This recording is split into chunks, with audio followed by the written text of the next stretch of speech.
Hi guys, I'm Shmee, hello and welcome back to the channel where today you join me to check out the brand new BMW X3M Competition. Although I wasn't able to make it to the studio myself, my man on the ground grabbed some clips so that we can take a very first look at the new car. We'll explore the X3M Competition in detail on the exterior, also on the interior, and we'll also have a look at the new X4M Competition, all part of a sleuth of new vehicles, including regular M versions as well as the competition variants. So we'll go into this in pretty good detail, as well as hearing a sound check of the new engine later on too. So let's get started then and check out the X3M Competition. BMW's range of off-roaders is ever expanding, and the X models are now covering just about every possible purpose imaginable. You go all the way from the small X1 through the X2, 3, 4, 5 and 6 to the newly launched ginormous BMW X7. So the X3 and X4 models sit towards the smaller end of the spectrum, with the M Competition variants being the flagship from each respective line. Today we're going to be focusing mostly on the X3M Competition, but we'll also take a look later on at the X4M Competition to see some of the differences, although fundamentally they're based on the same underpinnings, the powertrain for example, and a lot of the interior. So the X3 body style is your more traditional SUV. Your 5-door, a lot of luggage space in the rear, a lot of headroom for the rear passengers, and in this case a very sporty and capable car, SAV, sports activity vehicle, pretty accurately describing what this car can do, with over 500 horsepower, 510 PS, and up to 600 Newton meters of torque. Now the car incorporates a number of things that BMW learnt with the M5. It has the xDrive system. You can't completely make it rear-wheel drive, but it will tie in a lot of the systems and control elements of the car to give you a pretty exciting driving experience, or at least that's what they claim. We'll discover more when the opportunity to drive the car comes around in the future. So the X3M, visually, it's sportier, it's more beefed up, you can see more aggression in terms of the bumpers, the styling in general. The competition carries the high gloss black trim package, so you can see those components around the exterior, and this particular car is painted in Donington Grey, which is the same colour as the M5 that I was lucky enough to be driving around in for a few months last year. It's also an exclusive colour for the M models, alongside Toronto Red that we'll see on the X4M too. Focusing a little more on the design of the car, you're no doubt familiar with BMW's dual kidney grills that are growing now in size depending on the status of the model. So the likes of the X7 have ginormous grills, the X3 and the X4 still have more normal sized grills, flanked either side by the LED headlights, and beneath all of that you have a lot of openings in the sporty look to the front bumpers for the cooling, also housing the sensors for the adaptive cruise control for example, and you'll see the X3M badge worn inside the grills. Coming around towards the side of the car, you can see the sporty appearance of it, but you also have these new wheels specific to the M Competition models, and then just behind that you have that design piece that isn't actually functional, that glossy black piece, but I guess it gives some sporty look. And then you have the high gloss package itself with the surrounds around the glass and also the door mirrors, which distinguish the competition models from the normal M variants. To then go to the rear of the car, you have the traditional, again, tailpipes, the quad tailpipes, 2 on each side. You also have the spoiler fitted to the top of the rear window. The X3M badge itself now wears the competition tag just beneath that, and you have that 3D texturing to the rear tail lights, again something that's being seen across the range. It just gives a slightly more dynamic appearance to it. The X3M Competition badge, you can see, perhaps slightly cluttered with how much it's telling you about the model, but I suppose in terms of the lineup it makes some sense. Moving over to the X4M Competition, this car is presented in Toronto Red, so alongside Donington Grey, the other exclusive colour available for the M Competition models. From the side profile, you can see that roofline that swoops down towards the rear, offering, as I said, sportier looks and dynamics, but taking away some practicality as a result. Now in a moment, we'll take a look also at the engine bay of this car, check out the new engine, and also hear it starting up and a few quick blips so you can hear what the sound is like. But down at the front, contrasting against the red paintwork, you can see that it also has the optional carbon fibre pieces, so the extensions to the front splitter, but also the surrounds over the intakes as well, and with the headlights illuminated, the dual eyes on each side as well. This car again with the 261 style wheels specifically for the car, car, and also parts like the door mirror housings upgraded to the carbon fibre option. Who doesn't like carbon fibre, especially on a sporty car like this?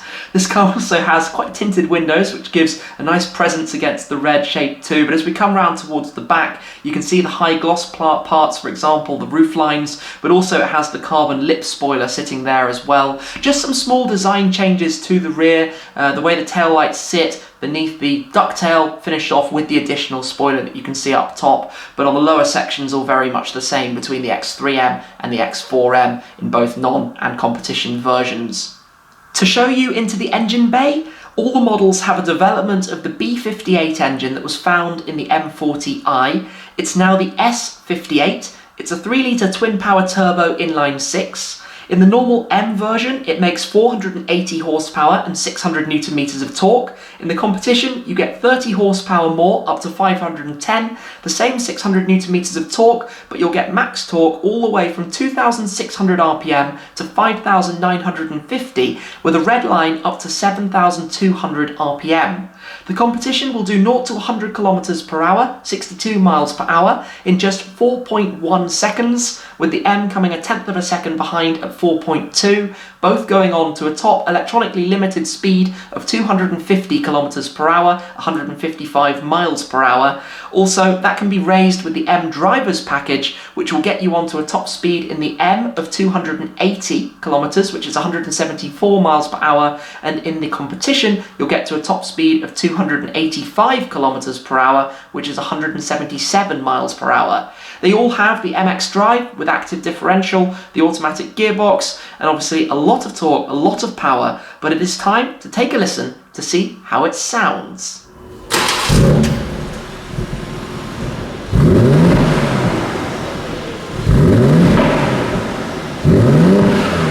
Coming to the interior of the car, you'll notice that we've got the dual tone here. It's an exclusive finish available for the M Competition. You have a mixture of different materials, but also very, very highly equipped. We're looking at cars loaded with all of the different options. You can see the carbon fibre inlays. Just taking a look around, you've got the electronic controlled seats. You also have the X3M Competition badge on the side sills, but you can see that stripe you have down through the centre of the seats with the illuminated M logos, as we saw on the M5. And a thing I particularly like when you're looking into the car from the outside in the dark, for example. But beyond that, you have some red touches you might spot for the M controls, also for the stop-start functionality. You'll see the digital display for the driver's dashboard, but also the central infotainment. Taking a step in, you'll recognise that dashboard from the M5. It's got an analog feel to it in the way that it's presented with the surrounds, but a digital display. In front of that, the steering wheel is the full loaded steering wheel with the toggles, with the shift paddles on the back, with a lot of functionality. For example, there, popping it into M1 mode, which will change a number of the different driving characteristics. There's confirmation there to lower the traction state, but your steering, your powertrain, your dampers, and the general feel. You can also change the gearbox mode between a number of different settings, but the dashboard has a very natural feel to it. Then over towards the left, you can spot all of your controls for your usual lights and windows. To the left side of the steering wheel, you have the cruise control. To the right side, some of your call functionality and the volume. In the central screen, you have the tile system where you can personalize it and set it up how you would like. Beneath that, your climate control, your air conditioning, some hotkeys, and then a large amount of storage space for your display key. And then around the gear lever, you have all the controls. So at the top of the gear lever, you'll see the 3 different modes to shift the settings. We've headed back just to see the cup holders quickly, and the display key that I mentioned, where you can see a bit of information about the car. That illuminates and allows you to see and control various different bits of functionality as well. A number of different M badges just dotted all over, which is nice. The climate control illuminates. It doesn't have the full digital displays that you would see in the X5 and the 5 Series like the M5, but not exactly too bad in terms of what's on offer, what technology levels are available inside this car. Back in the centre, just to take a look inside the armrest, you've got a lot of storage space available, as you would imagine for the type of car that we're looking at. Plenty of room for your odds and sods. You've also got a nice glass roof up above, and at the very front you've got those lights with that system that you also see on the outside, so the panoramic roof stretching all the way through to the rear. We'll jump and have a look at the rear in more detail in a moment as well.